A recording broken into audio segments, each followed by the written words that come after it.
l'adaptation au changement climatique, surtout à l'échelle européenne, mais aussi même dans chaque région de l'Europe, dans chaque ville, dans chaque village même, est très, très horizontale, très, très complexe, de manière assez grossière. Donc, ce qu'on fait avec la stratégie, on s'efforce à rendre l'adaptation plus intelligente pour améliorer les connaissances et aussi gérer les incertitudes. On s'efforce de rendre l'adaptation plus systémique, et c'est dans ce contexte de vraiment aller dans chaque département de la Commission pour les amener dans le projet. Et pour ça, on a parlé de l'élaboration des politiques à tous les niveaux et dans tous les secteurs. On s'est forcé aussi de rendre l'adaptation beaucoup plus rapide parce que il faut vraiment et absolument accélérer cette adaptation dans tous les domaines et aussi passer du niveau sur lequel, donc, même là, il y a des progrès à faire, le niveau de planning et de faire des stratégies et des plans. Il faut passer au niveau de l'implémentation. Il faut vraiment agir. Et il faut vraiment développer des solutions. Il faut vraiment aussi impliquer beaucoup plus les gens, le secteur privé, qui jusque-là était un peu à l'écart. Dernièrement, une des plus grandes ambitions de la stratégie et des nouveautés, parce que la stratégie européenne de 2013 était purement européenne dans son cadre. Donc, on regardait un peu au sein de notre société. Mais le quatrième volet de cette stratégie, c'est l'action internationale. Je voudrais aussi une autre petite anecdote en parlant de résilience. C'est le fait de parler pour la première fois d'une résilience juste. On a la transition juste, qui est un concept assez bien établi à l'heure actuelle au niveau des discussions européennes. On parle des aspects de justice sociale, de la transition verte, de la transition écologique, pour éviter qu'il y a des régions qui sont trop investies dans le charbon, par exemple, de les abandonner en quelque sorte. Mais il faut aussi porter ces discussions au niveau de l'adaptation, donc une résilience qui soit juste, pour éviter que, effectivement, c'est seulement ceux qui peuvent se le permettre de s'adapter, de se protéger des impacts, on peut mettre sous un bouclier d'adaptation et de résilience. Aussi, maintenant, il faut parler de ce concept de résilience juste et d'avoir ces aspects de justice. Et c'est aussi pour moi, personnellement, c'est une des réussites et une des nouveautés. On parle de ce concept, c'est juste le début, donc on ne propose pas des fonds spéciaux pour ça, mais on pointe déjà de ressources financières, mais aussi politiques qui peuvent aider dans ce nouveau concept, et ces aspects de vulnérabilité et des équilibres au niveau de la résilience sont très importants et ils seront Ça arrive plus quand même un peu dans le tard. futur. Mais finalement, c'est assez symptomatique de cette adaptation où on voit que c'est quand même encore, malgré tous les efforts qui sont faits, le parent pauvre des politiques climatiques. Juste pour donner un exemple, la loi climat-résilience, qui est en train d'être discutée aujourd'hui en France, alors certes, ce n'était pas le but au départ de la loi, mais est quand même extrêmement silencieuse sur ces questions d'adaptation. Et j'ai du mal à comprendre comment on peut parler effectivement d'une loi résilience.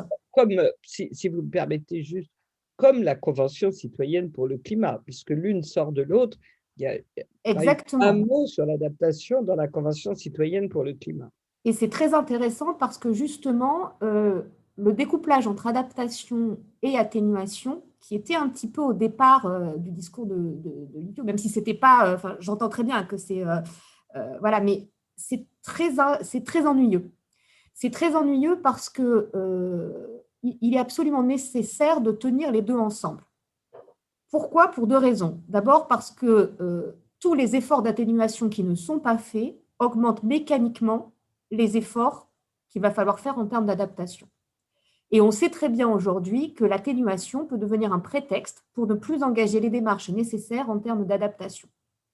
Autrement dit, ce qu'on voit d'abord, c'est que, y compris dans l'évaluation, il serait nécessaire d'avoir des évaluations couplées, des politiques couplées, parce que si on veut avoir une démarche systémique, il est évidemment nécessaire de montrer comment les politiques d'adaptation qui sont mises en œuvre doivent être en permanence revues par rapport à ce climat qui change et par rapport aux efforts d'atténuation qui se font ou ne se font pas. Ça, c'est le premier point.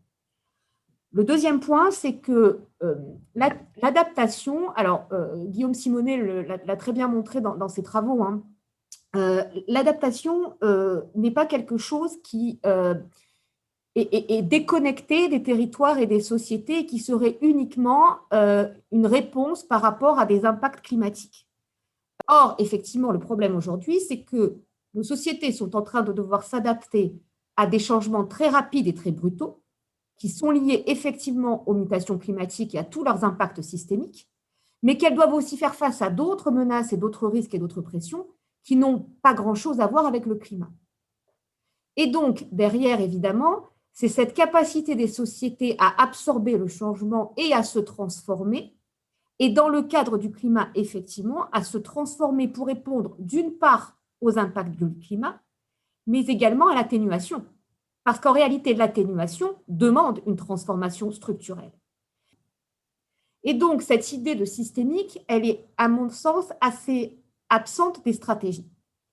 Le deuxième point, moi, qui me frappe dans la stratégie d'adaptation, mais qui me frapperait aussi dans le PNAC d'une certaine façon, c'est que justement, ces stratégies dessinent des grands traits, des grands chapeaux.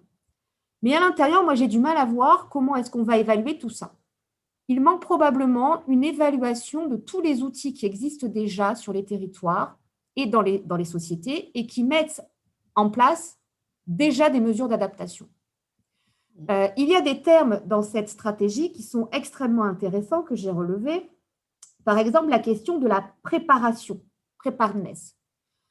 Cette question de la préparation, elle existe déjà dans un ensemble d'instruments, au niveau français par exemple, qui demandent à être améliorés, mais elle existe. La question de la réduction de la vulnérabilité, de la réduction d'exposition, elle existe à travers un ensemble de textes. De mon point de vue, cette stratégie, elle est intéressante, mais elle n'est pas suffisamment articulée, elle est trop statique.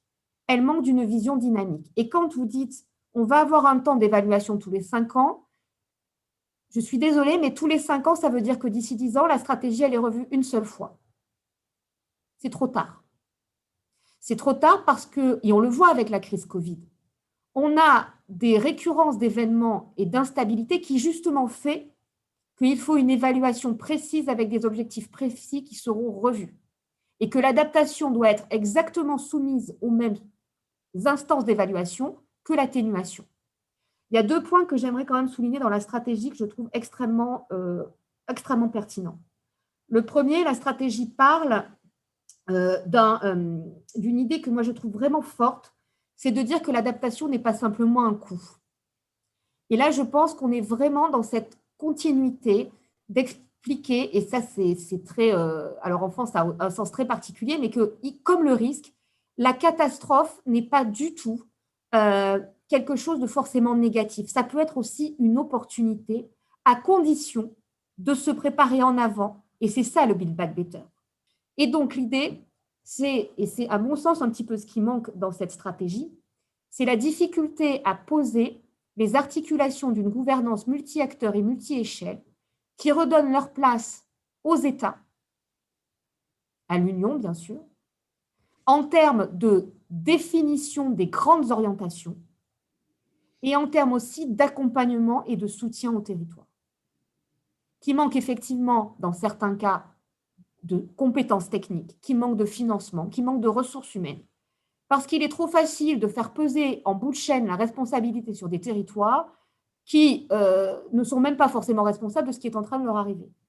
Et avec derrière le risque, c'est de faire peser sur des groupes d'acteurs, là aussi, je pense par exemple aux agriculteurs, la responsabilité et de l'action et de l'inaction.